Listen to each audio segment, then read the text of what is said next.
your iForest report, it says that India's AC emissions today equal emissions from all cars on the road. I was just stuck in a traffic jam, and I can understand how catastrophic this could be in about 10 years' time.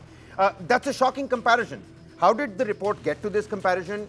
What really are, the hardline details that one has to follow, because nobody can peruse through a full-fledged report. If we were to put it out in the common man's domain, let's simplify it for the user. What does this tell us about where India's cooling demand is headed, and can we even meet it? So you must understand that we now have reasonably good data on number of ACs that is being installed in the country. Last year, for example, in 2024, about 14 million new ACs were sold in the country. This year, the growth rate might be 10%, which is disappointing for the industry, but that will mean about 15 million more ACs being added in the households.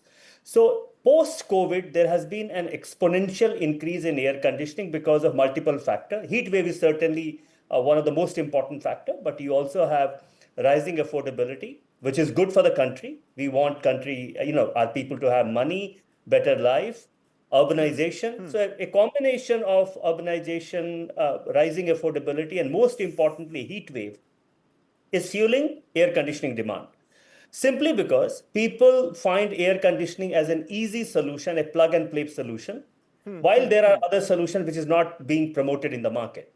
So the first point I want to make is there are alternatives to air conditioning, which we need to put out, which will have lower environmental and climate impact than RAC, room air conditioners that we install. So we have reasonably good idea of number of ACs. The survey we did, which is a nationwide survey and first of its kind, was to go to 7 cities, 7 hot and humid city of India, from Kolkata to Mumbai and from Delhi to Chennai, to understand how people are using and maintaining their air conditioners. It's a solid piece of work. Stratified sampling method was used, and we surveyed different economic groups. There's some interesting findings. Number one is that, sorry, you want to No, know? go ahead, go ahead. The interesting findings. We're all waiting for that, Mr. Bhushan.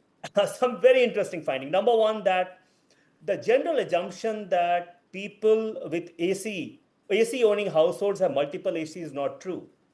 87% of AC owning household have just one air conditioning, which means this, that AC is no more a privilege of wealthy, but a necessity of middle class and lower middle class. So one, that air conditioning ownership is now expanding to every strata of the society. Number two, which we found was that, again, contrary to popular perception that people keep their air conditioning at a very low temperature is not true. Indians are extremely conscious about energy. So they are buying energy efficient AC, as well as they are keeping their thermostat at, say, about on an average between 22 to 26 degree. So on energy efficiency, the awareness is very good and high. But on refrigerant, the awareness is very poor. People do not know the climatic impact of refrigerants. They do not know why their AC needs to be refilled so frequently. In fact, in city like Delhi, 50% of ACs are refilled every year. Yep. It means effectively, every AC is filled twice a year, whereas there shouldn't be any need to refill an air conditioner even in 5 years. So there is a refilling. Why is it, Mr. Bhushan? Why is it so? Why are we getting our, refrigerant and the gas refilled sometimes twice a year? Why is that?